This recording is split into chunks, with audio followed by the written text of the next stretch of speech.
So, as people are beginning to wander in, I guess I'll formally introduce Thomas Bullard. Thomas Bullard received his BA from the University of North Carolina at Chapel Hill and his PhD in folklore from Indiana University. He co-authored a long study of UFO abduction reports called UFO Abductions, The Measure of a Mystery. That was completed in 1987. And it's a comparative analysis of some 300 UFO abduction reports. And he's also written various articles dealing with hypnosis and folklore in relation to the abduction phenomenon. So won't you welcome Dr. Thomas Bullard.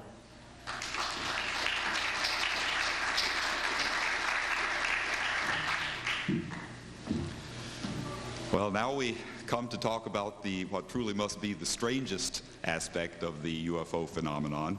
In fact, this is so strange its strangeness almost literally falls off the earth. Maybe more literally so than we think.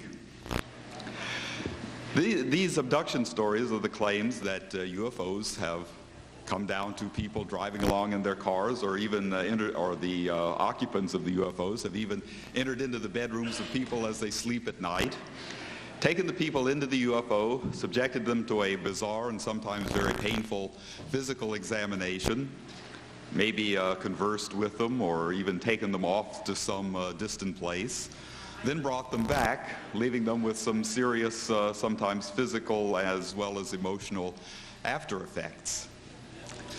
Now, I don't pretend that I'm going to tell you what these things really are. We'll leave that to John Mack. It's more his line.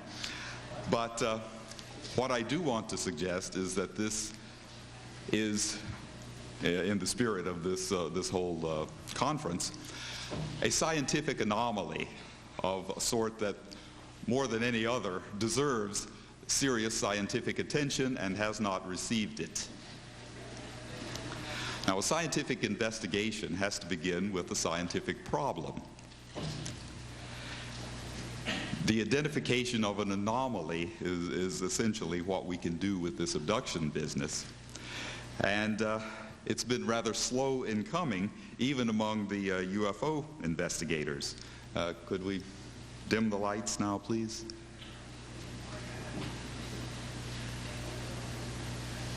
He's there. Okay.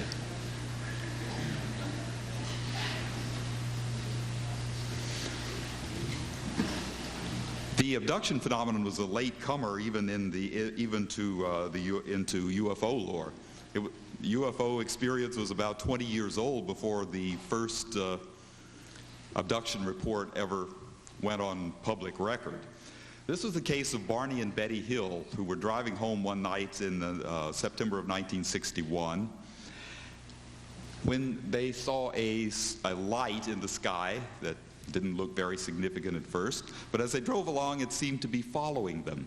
And after a while, it swung out of its course and started drawing near, and what they saw was this object that became ever more clear was not any kind of conventional object, but was a UFO of some sort. They stopped from time to time to look at it as it kept drawing nearer, and Barney Hill took out binoculars and looked at the object and saw some beings inside looking back at him. One of them in particular had a sort of elongated eyes that had a sort of evil look to him, and he became very frightened and tried to flee. When he did so, the object seemed to draw even nearer, in fact right above the car. They heard a beeping sound, and then they sort of became a little bit sleepy or something like that, heard another series of beeping noises, and then drove on home and seemed to dismiss this whole thing as a rather odd experience, but nothing really to think much about. They did notice when they reached home that it was a bit earlier in the morning than they thought. The sun was already rising, and they were surprised, at least temporarily, that this trip had taken as long as it had.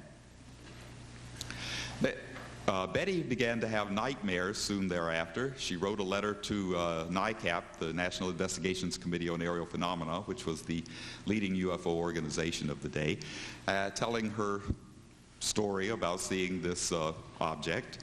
Some local members of NICAP came to investigate and discovered that there was about 2 hours missing from the period of time that these people had taken in arriving home.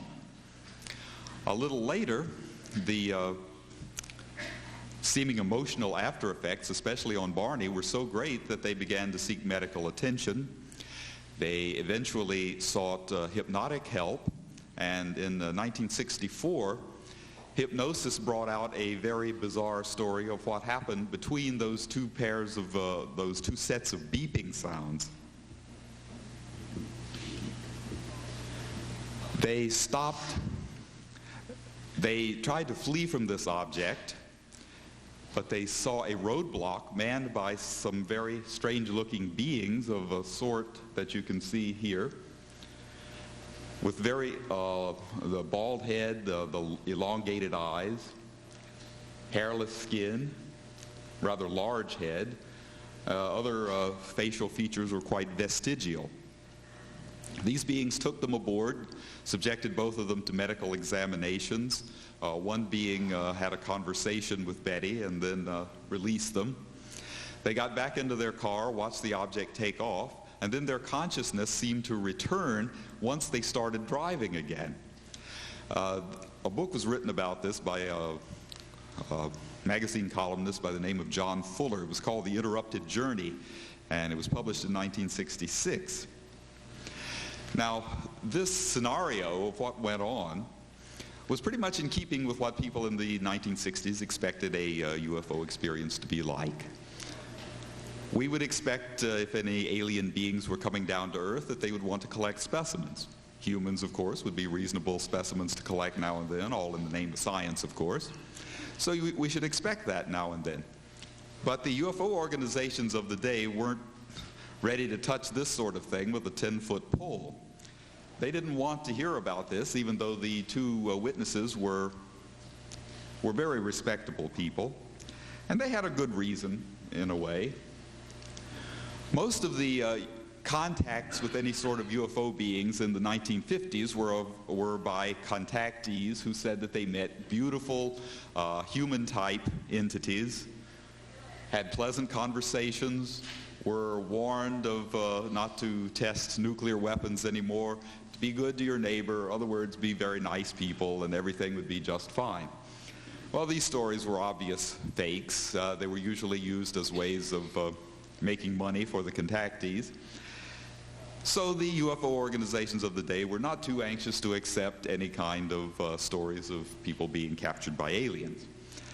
There was, in fact, at the time of the Hill case, another story that had been on record ever since the spring of 1958, but it had never been published or announced. It was a case from South America by a young man named Antonio Villas-Boas, who claimed that he was plowing his field one night and this UFO landed. The beings came, grabbed him, took him into the ship, and brought a attractive but rather alien-looking female, and she required him to have sexual relations with him. Well, this was obviously the sort of sensationalism that the UFO organizations of the 1950s and early 60s did not want, since they were trying to win respectability for the subject. This was actually a very well-researched case and was probably quite a legitimate one. It's the sort of thing that, of course, science would not touch, and the skeptics already had their answers even before they heard the questions.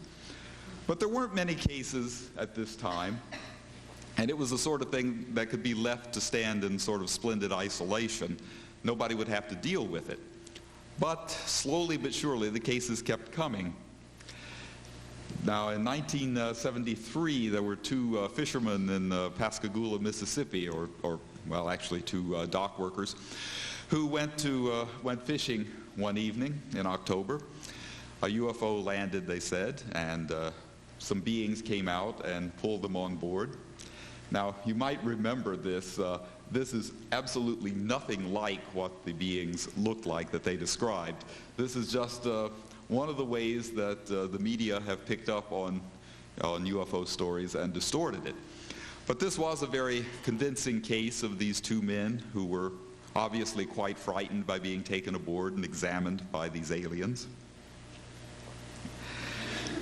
But it wasn't even then that the story of abductions became well known. There were a few cases all along, but they were either rather fragmentary or never received much publicity. It was only around 1975 and 76 that the abduction story sank into what you might call the lower press, the local newspapers and the popular but less prestigious magazines, that people began to realize that there were people they could tell these stories to. And so they started coming forward and telling them in increasing numbers. Well, late in 1976, in Arizona, a logging crew was heading home at night, and a young man named Travis Walton was one of those crewmen, and he saw, along with the others, this lighted object, and he rather foolishly went running out and to try to get under the thing. It shot a beam of light out, struck him, and the rest of his crew was so frightened that it fled the scene, left him there. They recovered their courage a little later, came back, he was gone. He was gone for 5 days. Meanwhile, a massive manhunt was carried out to find Travis Walton. No trace was found of him. Then one night he just happened to call home from a local phone booth saying that this thing had dropped him off.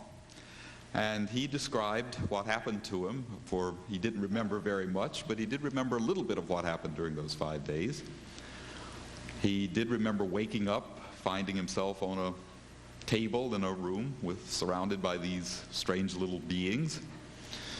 He was able to move, unlike many abductees, and frighten them off. He went wandering through the ship. He even got out of it, he met some other beings of a more human appearance. They escorted him through the ship and into a large hangar-like area.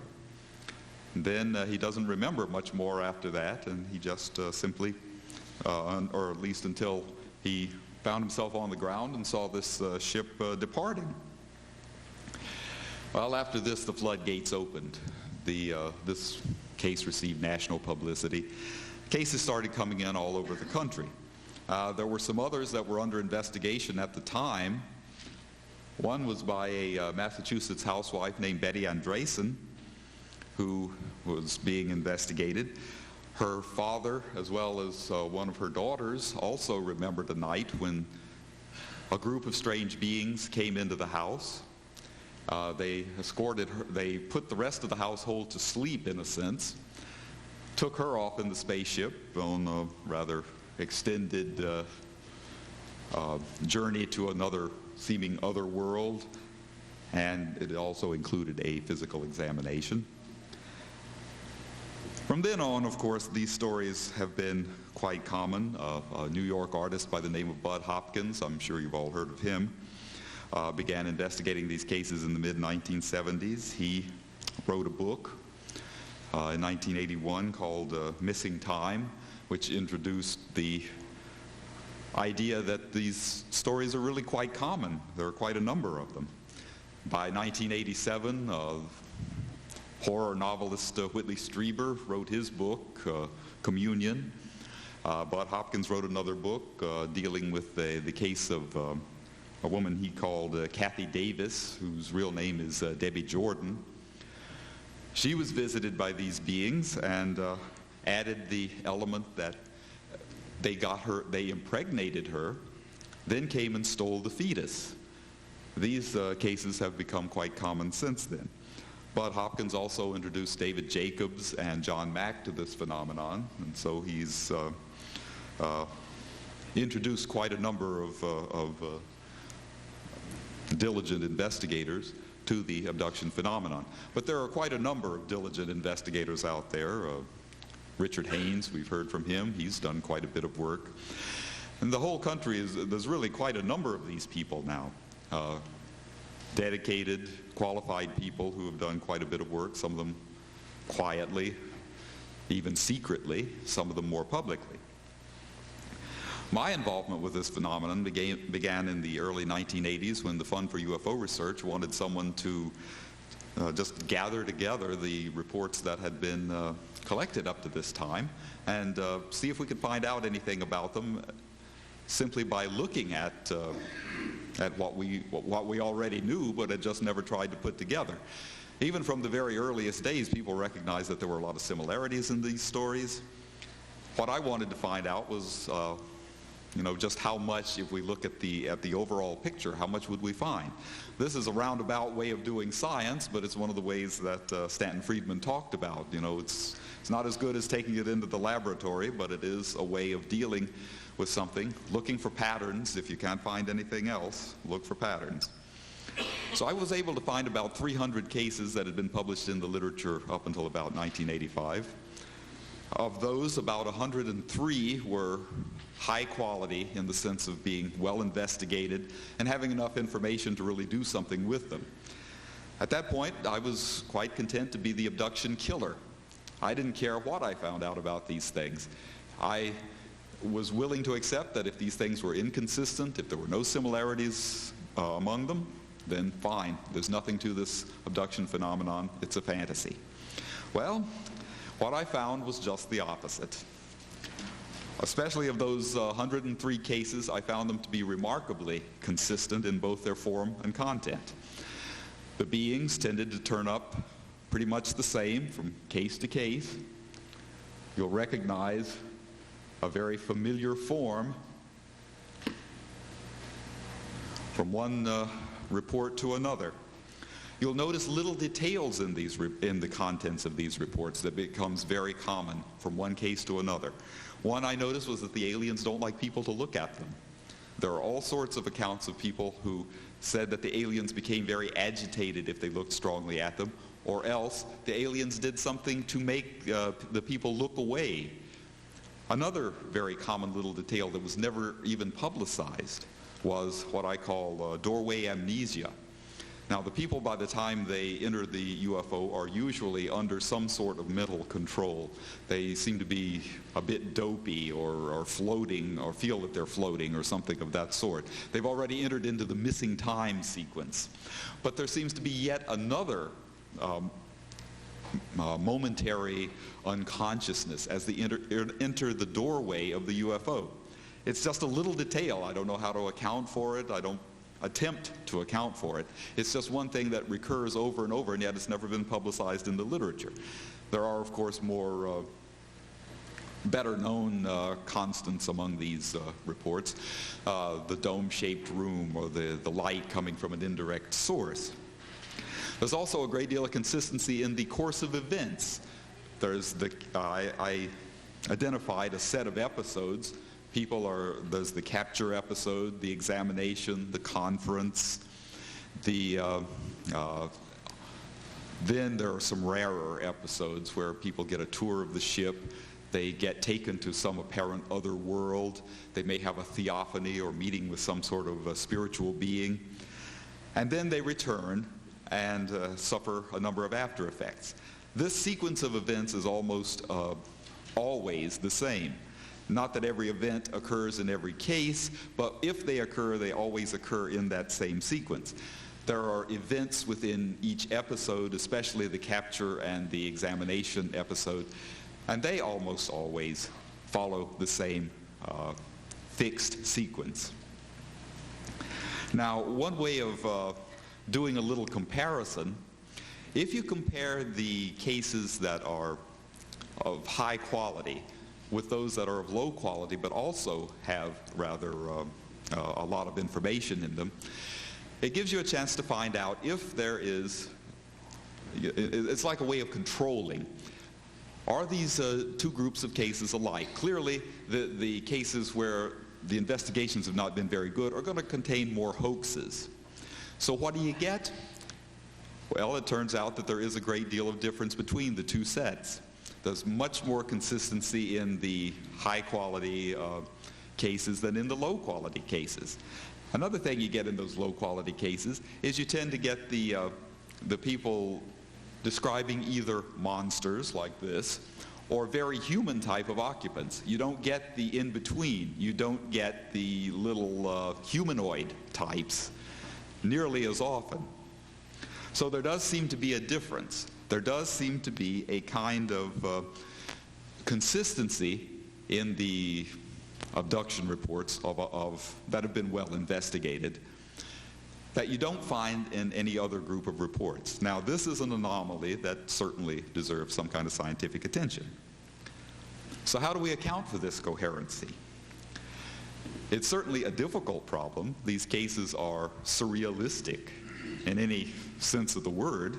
They don't seem like a physical phenomenon, or at least a physical phenomenon that a person with their full conscious facilities is undergoing. Now, the skeptics have an explanation for this. They place abductees into 4 different categories. They're either pathological liars, or they are hoaxers, they're publicity seekers, or they're people who are just mistaken, though helped along in their error by unscrupulous investigators who lead the witnesses, who misapply hypnosis and lead induce false memories into these people. So there is they certainly have a point. These are very, very strange stories. You have to wonder where they come from. But there is some other evidence along the way that would help set aside some of these objections. For one thing, not everybody is hypnotized. About 20% of the cases in that high-quality sample involve no hypnosis whatsoever. Most of the abductees have remembered at least some, and in many cases a large part of their experience without the use of hypnosis. Yet compare the cases with or without hypnosis, and the content and the sequence of events is the same. There's really no distinction. Not all the reports involve only a single witness. There are cases, it's a minority certainly, but there are many cases with 2 witnesses, with 3, even 4. There are a few cases with even more than 4 witnesses. Many of them describe the same sort of thing. You take the Barney and Betty Hill case. The skeptics have suggested that Betty Hill's nightmares infected Barney with images of what she saw, and he was just repeating what she had said in her nightmares. But that doesn't work out that way. If you read what Barney Hill really described, he described a similar but complementary experience. He was taken off into another room. He describes what went on in the other part of the ship, not what Betty was describing. She had her experience, he had his. They both tell different stories.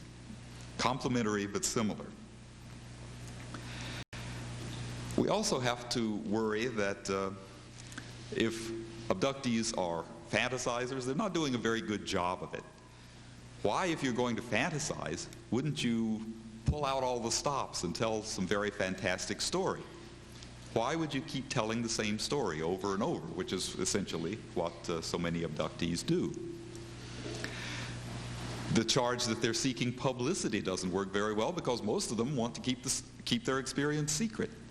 So whatever you have, there's just not a lot of evidence that these people are faking, that they're lying, that they're hoaxing, or that they are in any way mentally disturbed.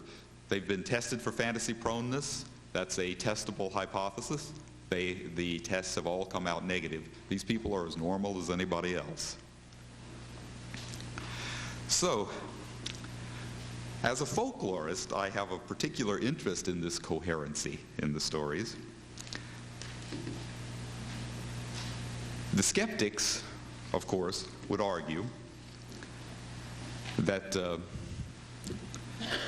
anybody could make up a story like this. There was even a test done some years back by, Alvin Lawson was one of them, hypnotizing abductees and seeing if we have picked up enough cultural influences to tell an abduction story that pretty much fit the pattern. Now that's what a folklorist would look for, looking for a tradition that's being passed on from person to person. So Lawson said that yes, he believed that we could pick up an abduction story out of the culture, and that hypnotized non-abductees could tell as good a story as the regular abductees. But, oops. Well, I hope you can see that. These are pictures of the aliens described by the hypnotized non-abductees.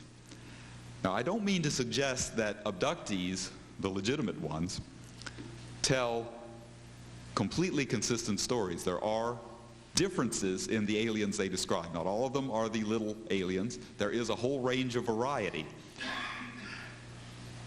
The hypnotized non-abductees duplicated the variety, but they didn't duplicate the proportions.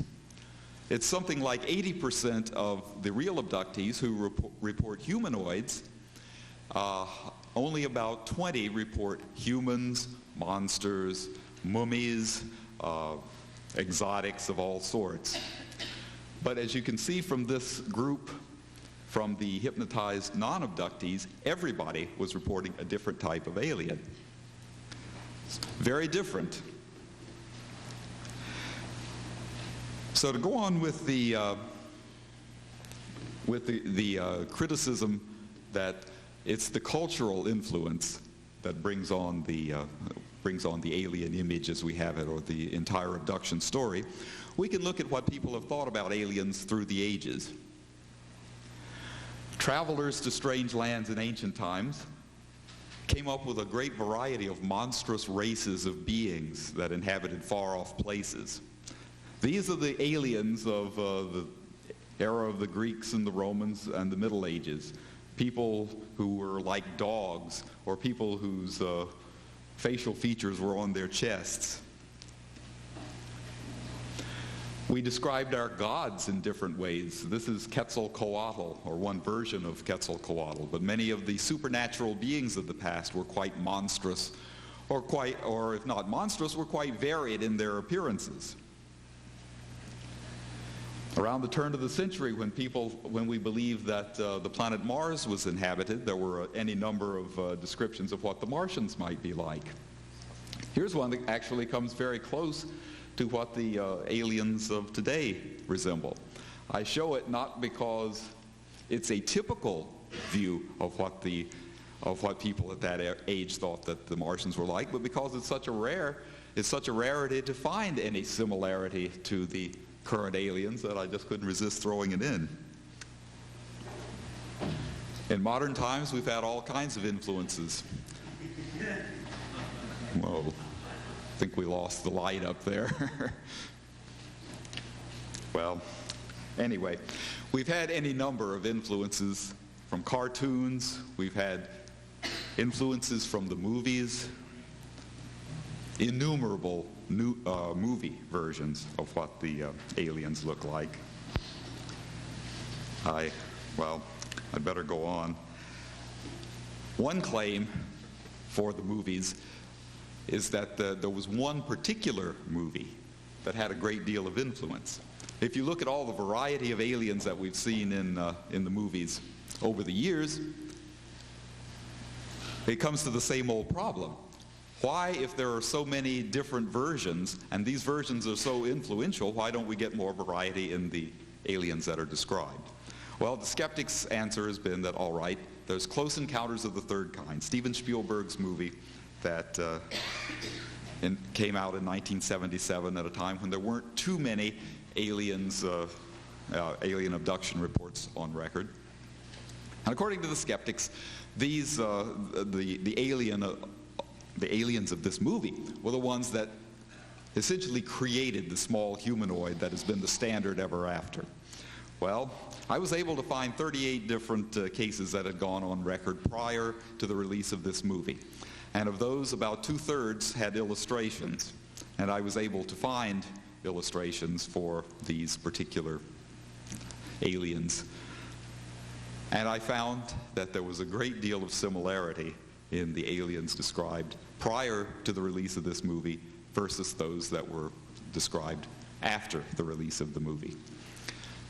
And for the differences, it was almost, once again, the same proportion, something like 80% humanoids. Maybe it was a little fewer, but not a great deal of difference in the proportion before release of Close Encounters and after release of Close Encounters. So there goes another argument down the drain. A broader argument has been that that the general influences of folklore have been sufficient to provide us with all the materials we need for not only abductions, but all the UFO lore. If you go to the lore of fairies, there are plenty of descriptions of the fairy dome, or the hill where fairies live, rising up on certain nights on pillars of light, such that it looks very much like a UFO. Of course, these are very... Oh, okay, well, I'll flip through some of the other influences. Science fiction, tabloids, of course. You can get a whole education on abductions just standing in the grocery checkout line. And then, of course, the movies, you know, the human or superhuman in this case, near human, animal, insect, plant, mineral, the good guys, the ugly guys. This is from called I Married a Monster from Outer Space. This is the groom. The bad guys, the hungry guys. And these are some of the aliens from before Close Encounters of the Third Kind. I think if you look at them, you can see just how different they are from the standard alien. Okay, now the folklore, what folklorists have known for a long time, or described for a long time, is that, yes, people do have ideas that are very similar to modern beliefs in aliens. The typical cosmos of the of folk societies is a three-tiered world. There's a heaven, an earth, and an underworld. The dead usually go there, and certain gods live in the upper world. And there's usually a connecting link, something like a tree or a rainbow, some way of traveling from one realm to another. And it's frequently done. The gods and sometimes mortals ride on supernatural beings or strange beings from one world to another. And here's this fairy dome I was talking about, this hillside that rises up when the fairies celebrate. It looks very much like a landed UFO. Now, don't know if you can see this. This is another unusual case of a supernatural being that looks something very much like one of the typical aliens. This is an Eskimo supernatural being. But it's one of the very rare cases where these beings look anything like what we describe, or what abductees now describe aliens as being. They also have household intruders. Now here's another Eskimo being. It's a very strange sort of thing. He comes in and people most naturally flee from it. But they're not asleep or anything like that. It's taken to be a very physical type of experience.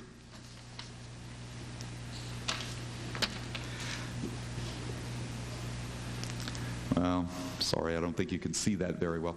But this is an illustration of the fairy raid. It's very common among fairies to come in and take small children, carry them away to fairyland. Fairyland is a place that's very much like the interior of a UFO, or at least a place very much like some of the other worlds where some UFO abductees have been taken.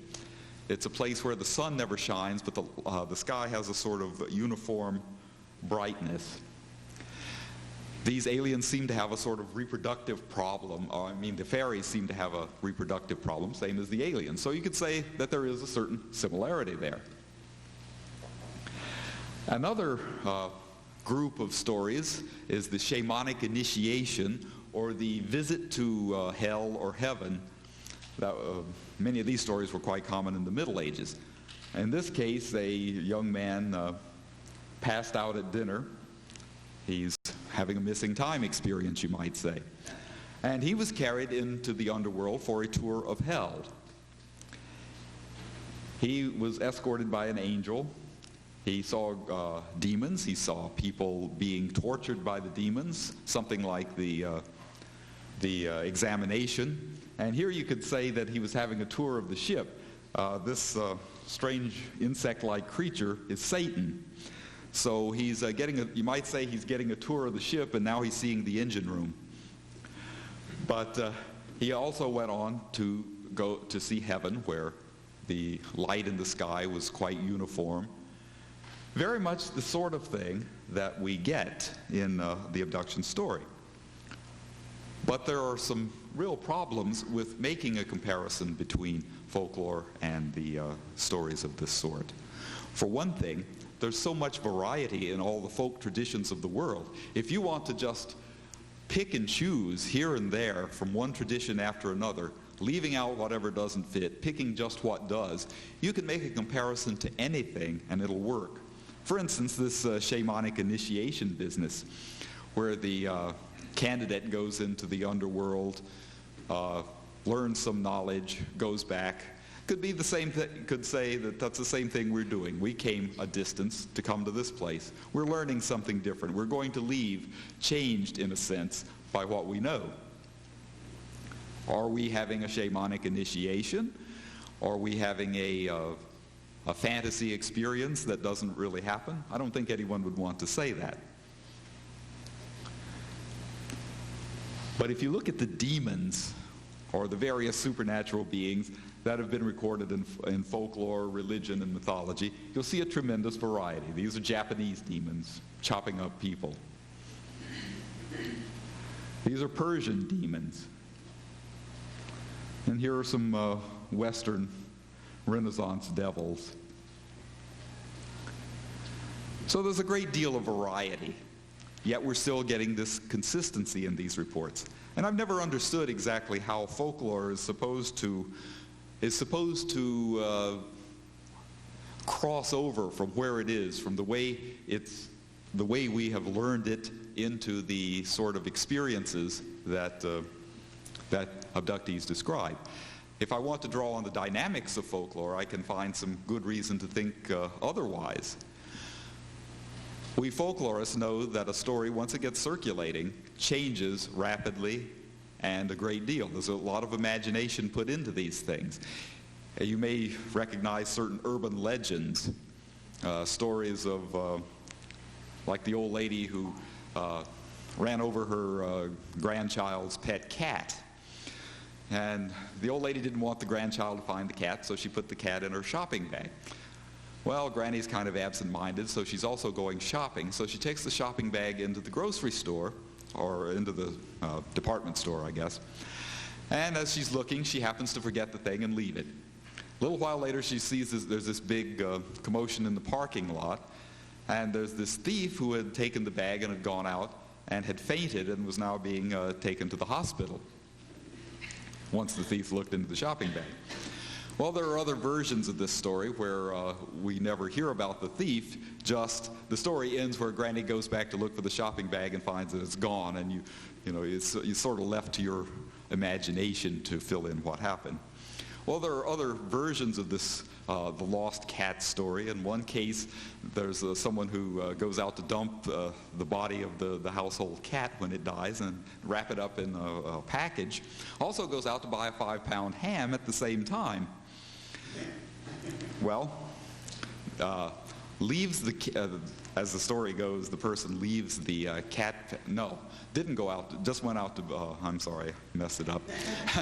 Just went out, the person with the dead cat wrapped it up in the meat package and just, but when he got home, found a 5-pound ham, whereas somebody else who had bought the ham got the cat. That's how it works. And there is another story in the same cycle where the grandmother on a vacation trip dies. The people tie Granny's body onto the top of the car. They go to a restaurant. They're out in the desert or something like that. When they get out from making the phone call, somebody's stolen the car. So there's just one story after another that's taking a sort of the same general theme, yet they're modifying it over and over. This is the typical way of folklore. This is not the way that these abduction stories work. Yet we should expect abduction stories to vary a great deal if there's nothing holding them together other than fantasy. They're long, they're loosely constructed, they are fantastic.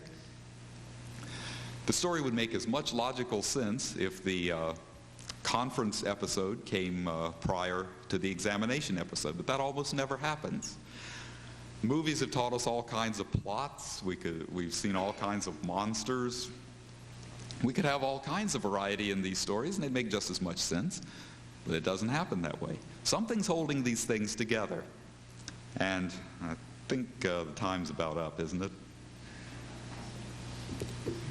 Anyway, I'd just like to close and say that something is not going on the way we would expect it to from everything we know about folklore, from every explanation we would have about the influence of movies or even one movie like Close Encounters of the Third Kind holding these things together. It just doesn't work.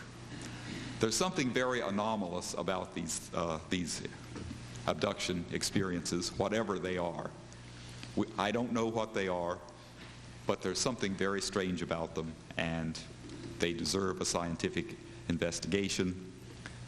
We should certainly expect the skeptics, the people who claim to be scientific, to get off their fannies and do some of that investigation instead of just leaving it to the ufologists, who seem to be the only ones who are doing it. Thank you.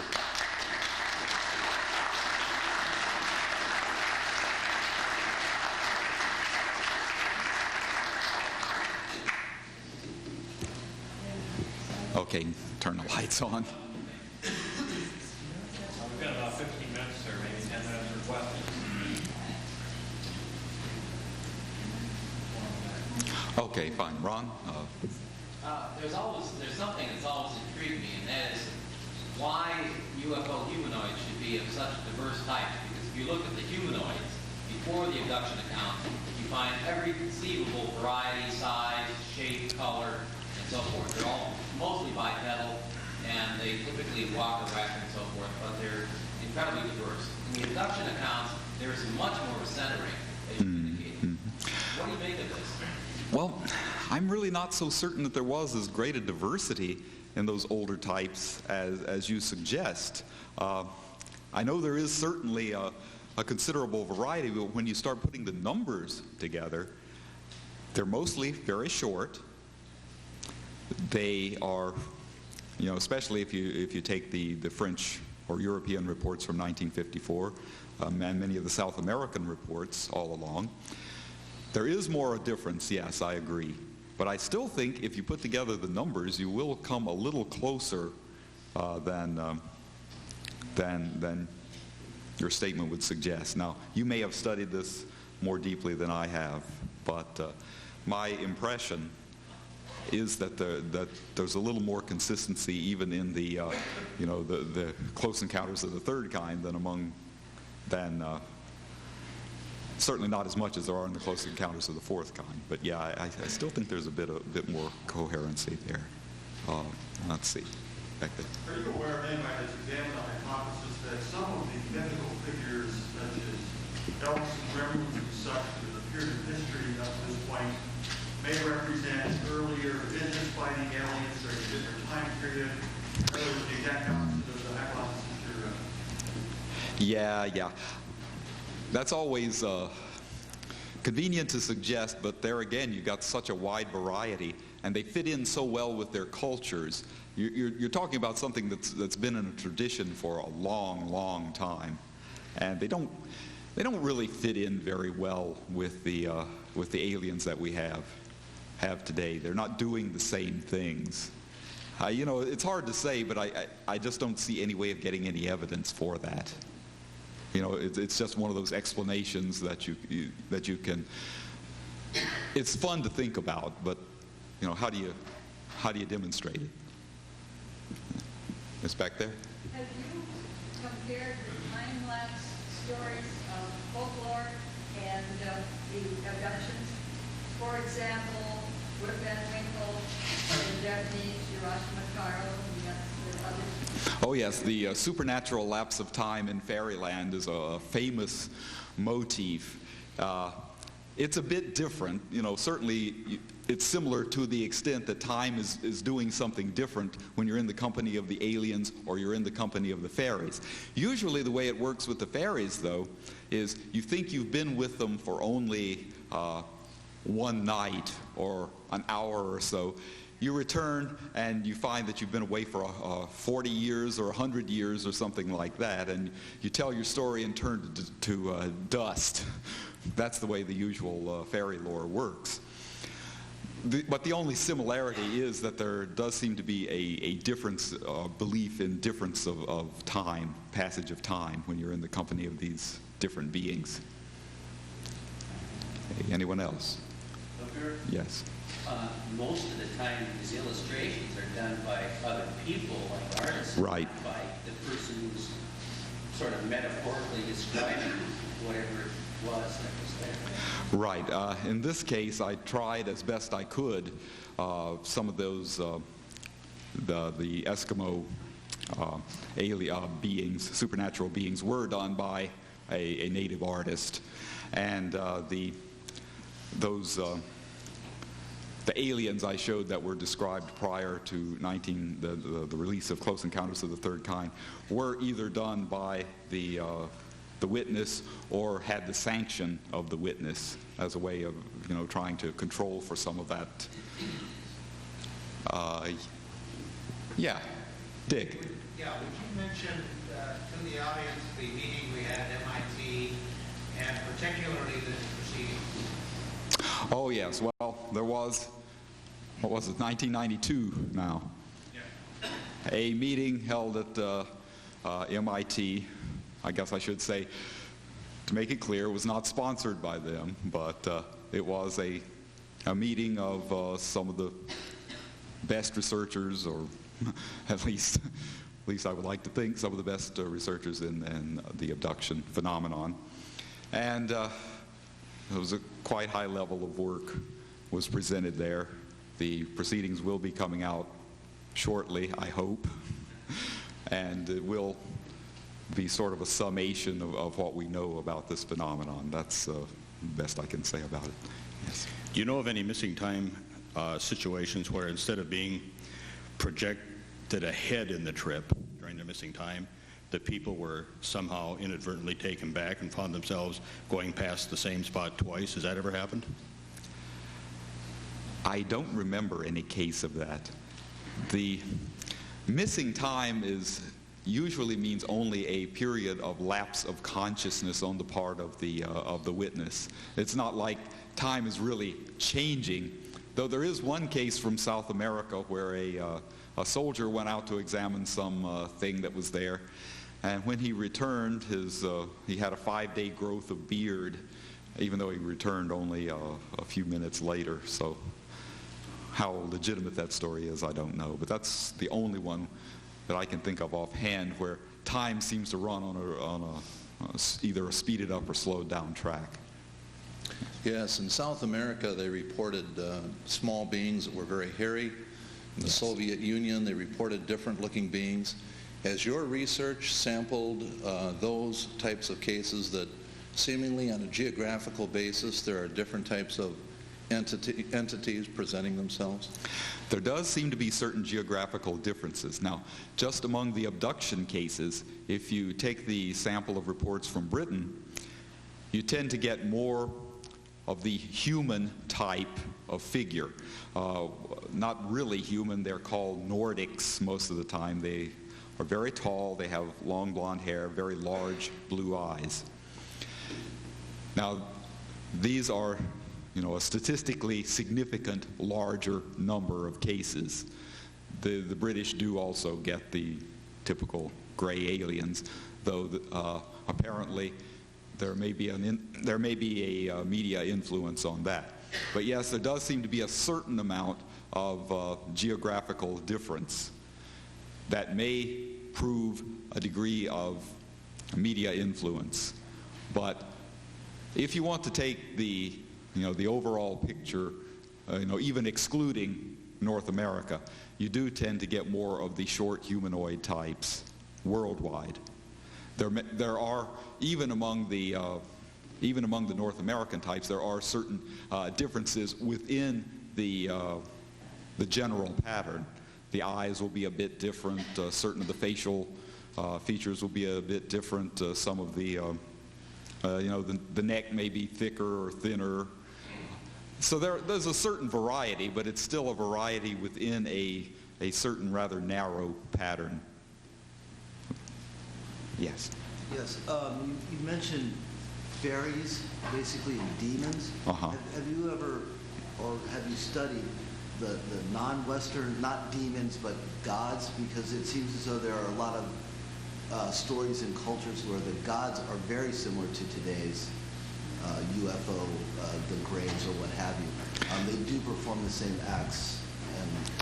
Oh yeah, stories of people being captured by gods, by fairies, by demons, taken away by witches or whatever.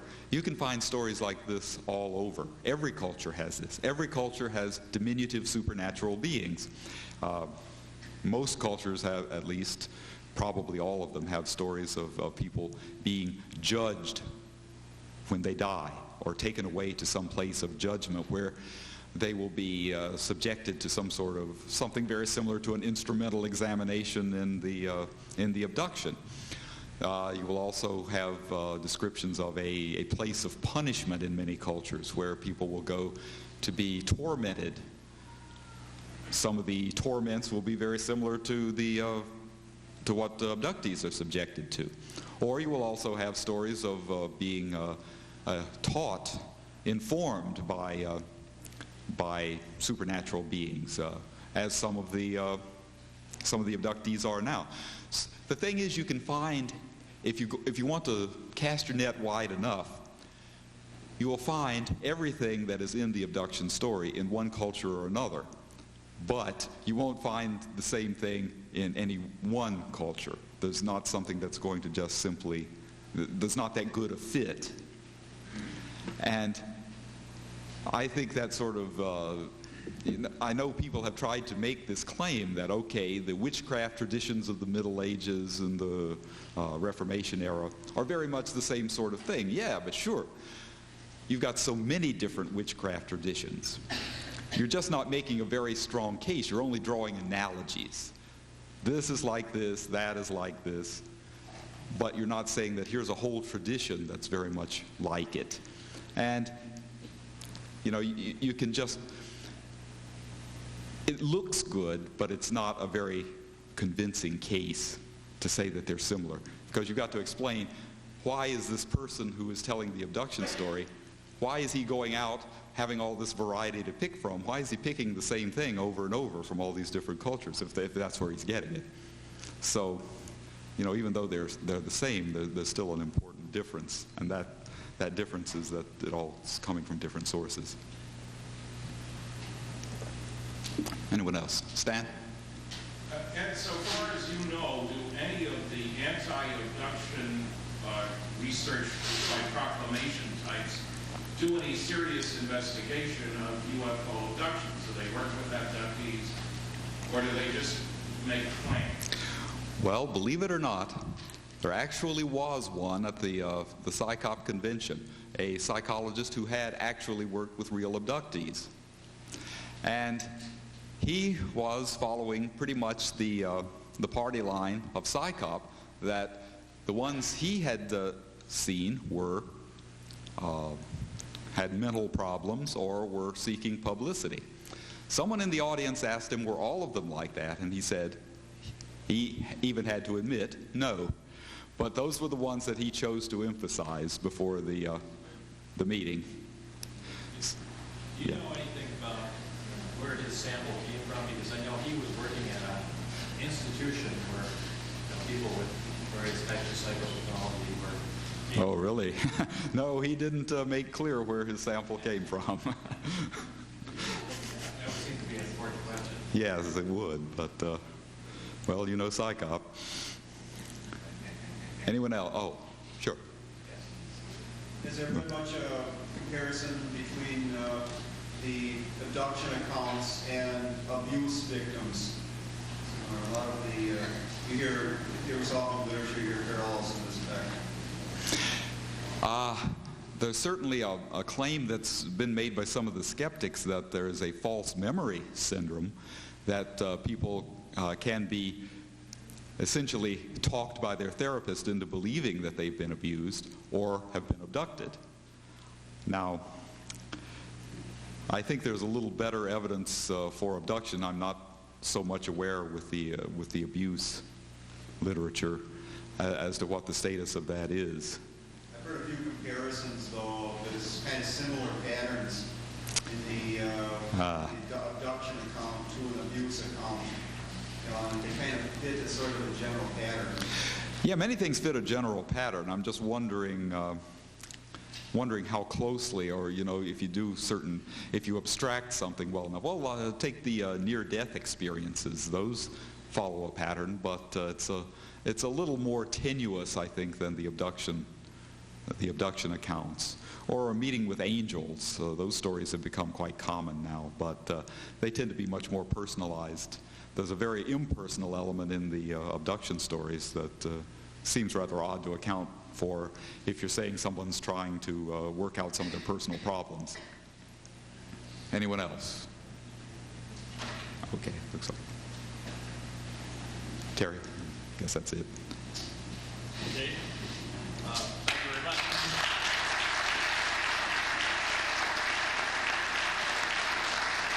We're going to take a short break, but I want to, before you all go, I want to point out, I think there's actually a mistake in the schedule. It indicates that Dr. Mack would only have 15 minutes for questions and answers, and I decided that to be fair, that we should extend that by 15 minutes. And so we're going to break for dinner 15 minutes later than the schedule indicates, and we'll start the panel discussion 15 minutes later as well, which is 7 o'clock. We'll just shorten the panel discussion up by a little bit and allow time for questions.